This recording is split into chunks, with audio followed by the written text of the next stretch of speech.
sejak kebelakangan ini hangat berkenaan dengan isu bumi rata di media sosial. Sebenarnya, isu ini telah lama dijawab oleh ramai ahli akademik dan ahli astronomi. Tapi, isu ini tetap dibangkitkan kembali. Jadi, adakah bumi ini rata atau sfera? Betul ke model bumi sfera ni adalah rekaan daripada NASA semata-mata? Okey, model bumi rata atau mendatar ini bukanlah sesuatu yang baru. Malah, model bumi rata ini telah disebutkan sejak zaman purba lagi. Banyak tamadun purba yang telah menyebut berkenaan model bumi rata ini. Namun, lama-kelamaan, sokongan terhadap model bumi rata ini semakin menurun. Kemudian, model bumi sfera telah dicadangkan oleh Pythagoras sekitar 500 tahun sebelum Masihi. Tapi ketika itu beliau tidak mendatangkan sebarang bukti. Selepas itu, sekitar 330 tahun sebelum Masihi, datanglah Aristotle yang memberikan beberapa bukti berkenaan model bumi sfera di dalam bukunya yang bertajuk On the Heavens.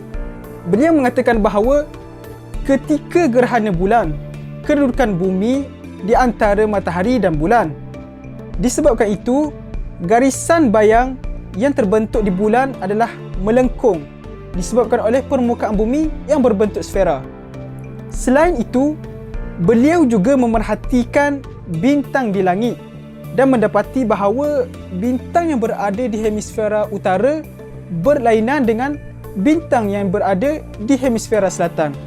Ada juga golongan yang telah tersilap dalam menafsirkan maksud kalimah hamparan di dalam Al-Quran dengan maksud bentuk bumi itu rata. Perkara ini adalah tidak wajar kerana untuk kita memahami sesuatu ayat atau kalimah di dalam Al-Quran, kita tidak boleh memahaminya secara literal sahaja, tetapi perlu merujuk kepada maksud yang sebenar di dalam kitab-kitab tafsir. Antara kalimah yang memberikan maksud secara literal sebagai hamparan di dalam Al-Quran ialah kalimah mihad, daha, madda, firash, sutihat, bisat dan toha. Saya membawakan beberapa contoh ayat. Yang pertama dalam surah An-Nazi'at ayat 30. Firman Allah Subhanahu wa taala, A'udzu billahi minasyaitonir rajim. Wal arda ba'da dzalika dahaha. Maksudnya, dan bumi sesudah itu dihamparkannya. Dalam tafsir Al-Maraghi karangan Syekh Muhammad Mustafa Al-Maraghi, beliau menjelaskan bahawa ayat ini menunjukkan Allah menciptakan bumi terlebih dahulu. Setelah itu, Allah menciptakan langit.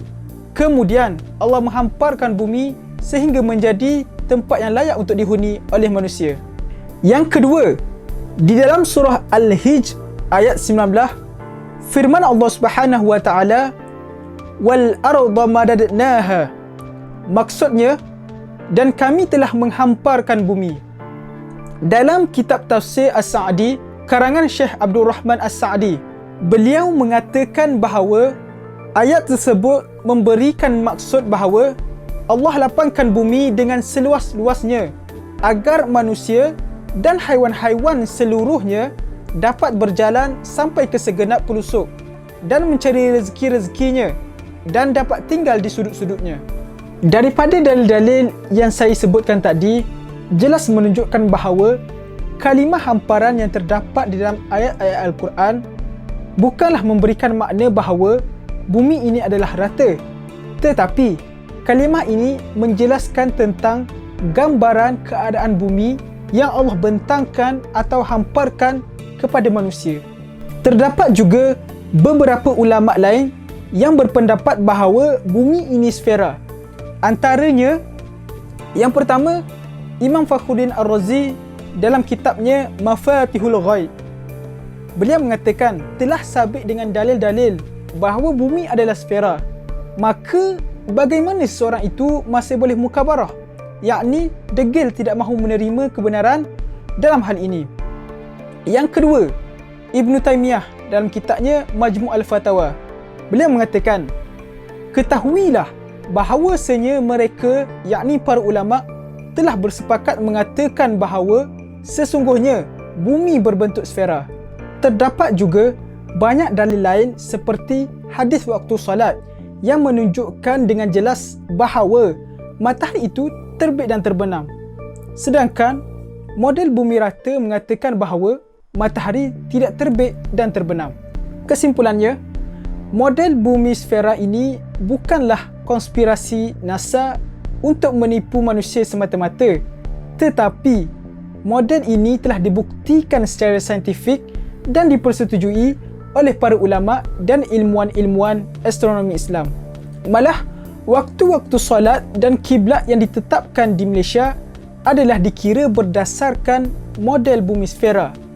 Akhir kata daripada saya, majulah astronomi untuk negara.